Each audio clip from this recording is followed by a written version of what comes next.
மாண்புமிகு அமைச்சர் திரு அன்பில் மகேஷ் பொய்யாமொழி அவர்கள் 234 தொகுதிகளுக்கும் செல்லும் பெரும் பயணத்தை தொடர்ந்து கொண்டிருக்கின்றார். அவ்வரிசையில் இன்று வேடச்சந்தூர், ஒட்டன்சத்திரம், அரவக்குறிச்சி, பவானிசாகர் ஆகிய தொகுதிகளுக்கு நேரடியாக சென்று அங்குள்ள பள்ளிகளில் விரிவான ஆய்வு மேற்கொண்டார். 183வது ஆய்வை சட்டமன்ற உறுப்பினர் திரு காந்திராஜன் அவர்களின் வேடச்சந்தூர் தொகுதியில் இன்று மேற்கொண்டார். வேடச்சந்தூரில் அமைந்துள்ள அரசு மகளிர் மேல்நிலைப் பள்ளியின் பழுதடைந்த கட்டடங்கள் சீரமைப்பு உள்ளிட்ட அடிப்படை தேவைகளை உடனே நிறைவேற்றி தருமாறு மக்கள் பிரதிநிதிகளிடமும் கல்வித்துறை அலுவலர்களிடமும் எடுத்துரைத்துள்ளார்.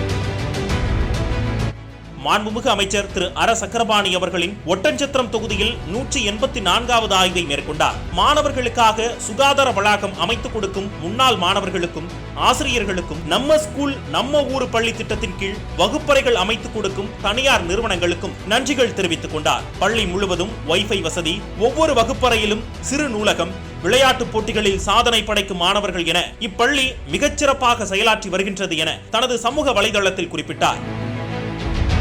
சட்டமன்ற உறுப்பினர் திரு இளங்கோ அவர்களின் அரவக்குறிச்சி தொகுதியில் 234/77 ஆய்வு திட்டத்தின் 185வது ஆய்வை மேற்கொண்டார். வேலம்பாடி ஊராட்சி சவுந்தராபுரம் பகுதியில் அமைந்துள்ள ஊராட்சி ஒன்றிய தொடக்கப்பள்ளியில் மேற்கொண்ட ஆய்வின் போது ஆசிரியர்கள் மற்றும் ஊர் மக்களிடமும் கலந்துரையாடி பள்ளி சார்ந்த அவர்களின் கோரிக்கைகளை கேட்டறிந்தார்.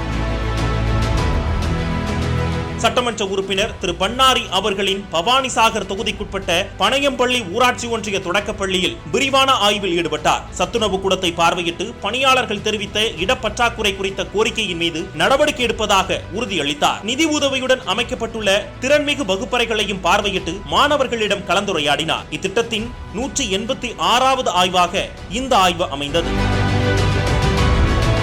எவ்வித முன்னறிவிப்புமின்றி பள்ளிகளுக்கும் நூலகங்களுக்கும் கல்வி அலுவலர்களின் அலுவலகங்களுக்கும் சென்று திடீர் ஆய்வு மேற்கொள்ளும் அமைச்சர் அவர்களின் பணி தொடர்ந்து கொண்டிருக்கிறது. வெறும் ஆய்வாக மட்டுமல்லாமல் அங்கே மாற்றங்களை ஏற்படுத்தி வருகின்றார் மாண்புமிகு அமைச்சர் அவர்கள். இந்த டயத்துல இந்த வயசுல நீங்க பயந்து உட்காந்துக்க கூடாது. ஸ்கூல்ல நல்லா ஓடியாடி விளையாடி கதை பேசி கிண்டல் அடிச்சு மண்ணில் விளையாண்டு போறோம். இப்படி இதுக்கான இடம் தான் இது பள்ளிக்கூடங்கிறது. மாண்புமிகு அமைச்சர் அவர்களின் பெரும் பயணம் தொடரும்.